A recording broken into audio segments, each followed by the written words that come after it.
right now we want to get to a gentleman that I met actually via Facebook Live, our first response post-game show, Mr. Richard Allen III, the big bro of Alabama's All-American, All-World, All-Everything defensive end, Jonathan Allen. Richard, welcome into the Morning Blitz. How you doing, man? I'm doing great. Thank you for having me. Hey, Richard. Now, tell us where you're where are we speaking to you from? Fort Carson, Colorado Springs, Colorado.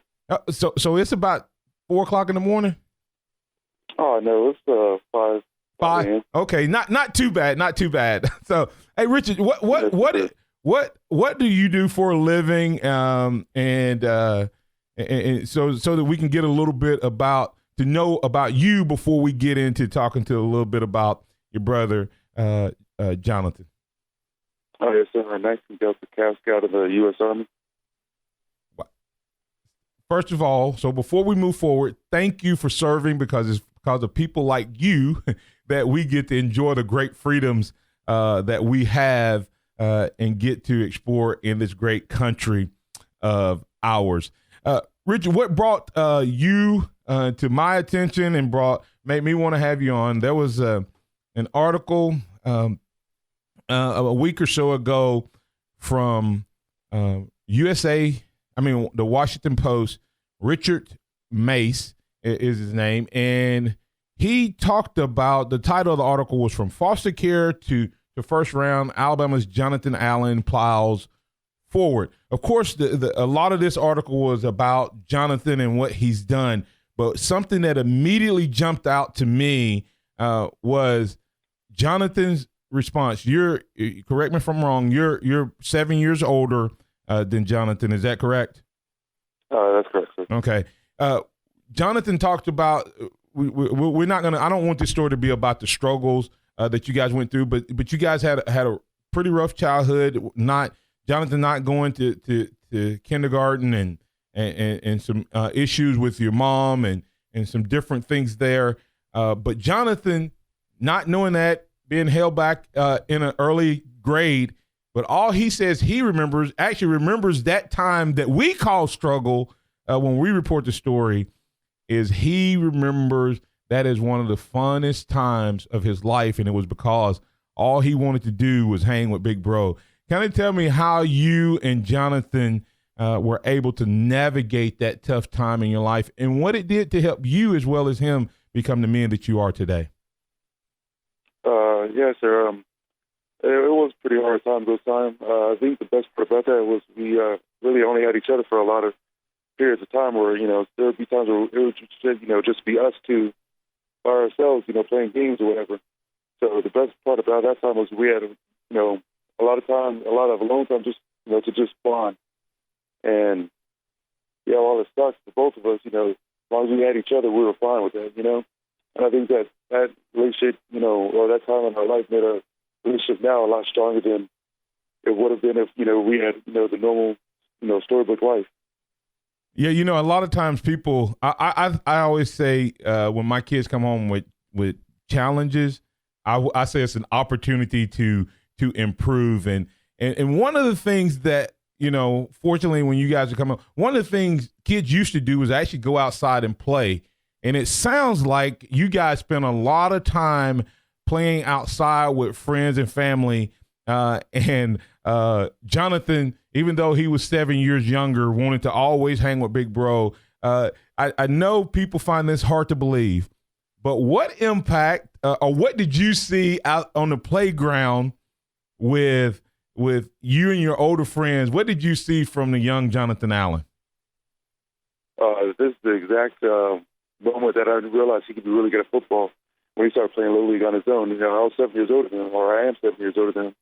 And we play, parking lot football or, wherever, football with kids my age. And mind you, I'm 7 years older. And he was not afraid to hit these kids that are 7 years older than him. And, of course, he would get hit hard and get, laid out on the ground, but he would always get back up and want more. And it's just, I was still shocked. So I knew from that moment that when he played Little League football, he was going to dominate those little kids. And that's what he did. From Little League on, he just, he was dominating football. Now we're speaking with Richard Allen III, Jonathan Allen's big brother. Now, I was the Jonathan of our relationship, Richard. Meaning that I have an older brother. Now you're a pretty good sized young man yourself, but my brother and we were different. My brother is probably 5'10", like 170, and I was 5'10", in high school, anywhere from 235 to 250. But Big Bro still used to take time to remind me that and try to keep me in line. But at one point in the 9th grade, I finally got him. So I'm not asking about what the fight was, but what was that moment where you and Lil Bro decided, you know what? I think we're on even field again in how we're going to approach each other. So I mean, I'm 7 years older, than Jonathan. So I left the house earlier, and I joined the Army. And I think we never had that physical altercation, but we had that moment when I went to Afghanistan, and I came back, and I went to visit my family, and I saw Jonathan for the first time in, a couple of years. And, he's a junior in high school. He's the talk of the town. I see him. I walk when I see him, like, wow, he's bigger than me. He's only in high school right now. Yeah. And that's when I realized, I'm like, okay, yeah, he's at least on par with me. Then I, went to the Army again, and I deployed once again. And I came back for his junior season. And that's the first time I got to see the Alabama game, the LSU game last year. And I see him, I'm like, wow, I've never seen a human that big before. I'm like, all right, you got it, bro. I'm not going to touch you ever.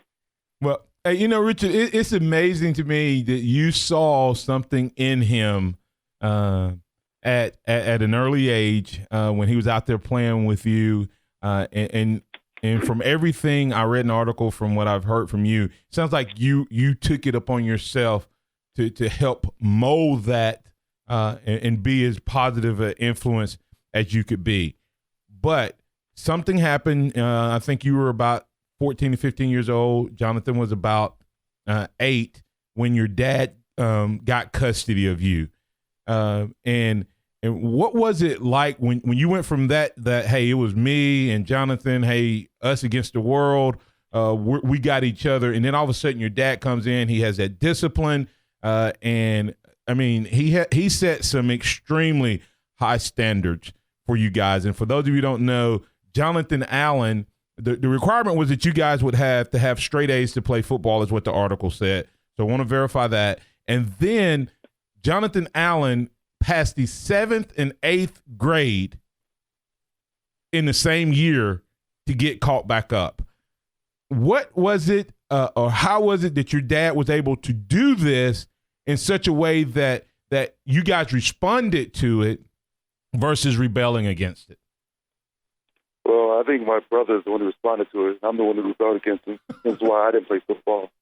And he did, and it's very true. My dad was very strict on grades, and there was straight A's in our house. And the reason for it was because he's a very smart man. He broke down the percentage and the chances of you going to play Division I football and then going on to play in the NFL. And he said it's very slim. But he said a college degree will get you a lot further in life than, anything else.